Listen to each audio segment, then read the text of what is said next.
Local 4 News starts now with a breaking news alert.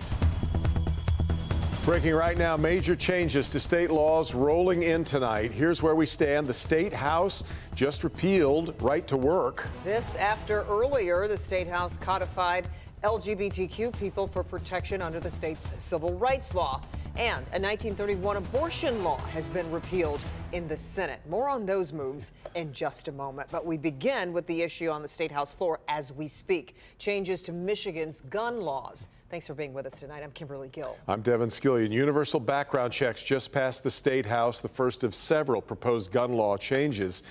Boy, fast and furious in Lansing tonight. Mara McDonald live downtown. This comes after we heard some emotional testimony earlier from the mother of one of the victims of the shooting at Michigan State. Mara. Devin, that's right, and you would be forgiven if you had whiplash tonight because these bills have been flying fast and furious. Tonight, that universal background check bill passing strictly along party lines, 56 to 53. Let me show you. The Democratic-led legislature sped up plans to introduce new gun laws after the mass shooting at Michigan State. Tonight, the mother of one of those students shot, who survived, testified in the House. My beautiful 21-year-old son called right after being shot to tell me that he loved me. He wanted to tell me first that there was a shooter, that he had been shot, and that he loved me. He didn't want me to hear it from the police, the news, or the hospital. Grettenberger was in her car when her son Troy called 5 minutes away from campus. She headed to Berkey Hall immediately. There, I found Troy being loaded into the ambulance. He was as gray as cement.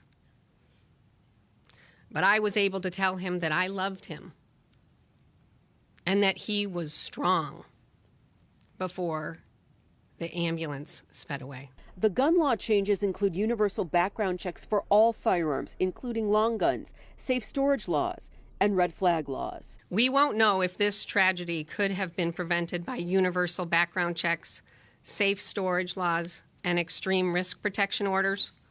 But the reality is, any one of these measures might have stopped this man from shooting my son. Back here live tonight, universal background checks clears the State House along party lines, 56 to 53. That heads over to the Senate. Let's see what other action occurs on safe storage and on those red flag laws. We're live downtown tonight. I'm Mara McDonald. Local 4. Really something. All right, Mara. Now, after an hour and a half of testimony, Michigan's House voted to repeal the state's right to work law. Yeah, Democrats are in charge, and the House Labor Committee has approved a package of labor bills. This will reverse the state's law that bans forced union membership and will restore a prevailing wage requirement for public construction projects. The bill includes $1 million appropriations to make sure the legislation is referendum proof. Michigan lawmakers also voted today to include the LGBTQ plus community in the state's civil rights laws. The Elliott Larson Civil Rights Act would now prohibit discrimination based on sexual orientation, gender identity, or expression. The bill passed in the House today, 64 to 45. Now the bill will be enrolled in the Senate before it is sent to Governor Whitmer's desk, and she has indicated that she plans to sign the bill. And the state Senate has passed a series of bills to repeal the criminal penalties associated with the 1931 ban on abortion. You'll remember the ban was the focus of fierce court battles after the fall of Roe v. Wade. But Michigan voters passed a sweeping constitutional amendment last November to protect reproductive rights. The new bills head to Governor Whitmer, who's expected to sign the legislation. It's all today and tonight. Wow. Now to devastation near Lake St. Clair after fire rips through several historic homes on Harson's Island. The fire happened this afternoon right in the mouth of the St. Clair River, as the homes are all part of the private club known as the Old Club, incorporated back in 1902. Tim Pamplin has a closer look. The fire broke out around the lunch hour here on Harson's Island at the bottom of the South Channel. That body of water there is the St. Clair River. 6 homes in total destroyed. This was a tough fire to fight.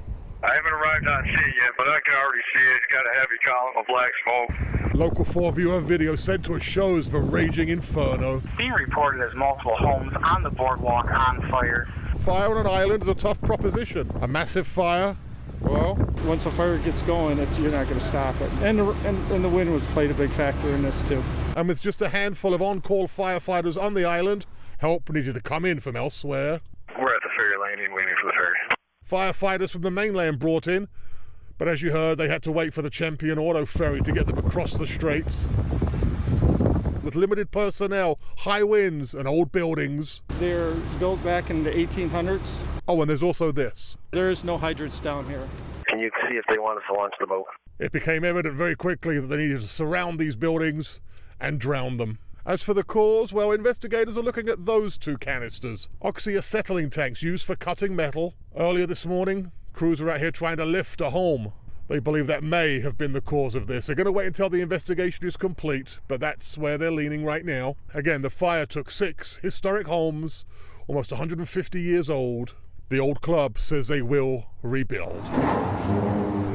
So back out here, that's the Marine City fire truck there heading on the ferry, heading back to the mainland. A tough day on Harson's Island, but they're a tenacious bunch. As I said, they will rebuild. That's the scene on the island tonight. With the night cam, Tim Pamplin, Local 4.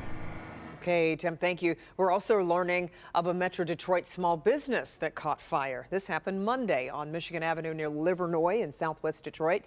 Jacqueline Francis joins us live. Jacqueline, the community is showing support in a big way. Kimberly, that's right. A GoFundMe has been launched to help the family-owned business buy a new truck. But first, I want to show you the damage from that fire that sent the owner to the hospital with serious injuries. Oh, wow. How'd the fire start? It started over here in the back. The 2 people inside lucky to make it out alive. He went to the back to see like what happened. So I think that's when he opened the door from the back, he got burned. The owner of the food truck Tacos El Toro was taken to the hospital, treated for second-degree burns. He's home now, and so is the truck, leaving an empty space on Michigan Avenue in southwest Detroit, where it's been serving customers for decades. Like some onions right here still. An employee in the truck with his dad describing what it was like to be inside. He said like it was all, when they turned around, like everything was on fire inside. So they jumped through that door right there, and he was panicked. He didn't know what to do and nothing. After 30-plus years in the business, the family-run company is looking to rebuild. In the market for a new truck costing anywhere from $90,000 to $100,000. They've been showing love to my dad right now, a lot of people. Another company has lent them a truck to use in the meantime, while the community rallies behind them with a GoFundMe campaign online. The hope is to keep the family business going strong for years to come. When I see it, I just can't believe what happened. I mean, it's really hard. If you'd like to help out, we put a link to the GoFundMe inside this story on clickondetroit.com. Reporting live in Detroit, Jacqueline Francis, Local 4. Okay, Jacqueline, thank you. Time now for a check of the forecast. And son, stick around for another day. Changes are coming, though, after that. Let's just focus on the other day, not one more day, right? Right. Yeah. Meteorologist Kim Adams with us with a look at what's headed our way. Yeah, forget the future forecast. This is just a 24-hour forecast, and then we're out. Yep. Right now, it is really a nice night. There are a few clouds out there, but otherwise temps are a little chilly. 31 in Detroit, also in Ann Arbor, upper 20s in Lapeer, and 32 in Monroe. The winds have calmed down, clouds have moved in, so we don't expect much in the way of a temperature drop over the next several hours. 31 at Metro, also in the city, upper 20s in Pontiac, 30 in Howell, and 31 out in Ann Arbor. So for tomorrow, it's going to be a nice day, a little bit more in the way of clouds, but we will see some sunshine tomorrow.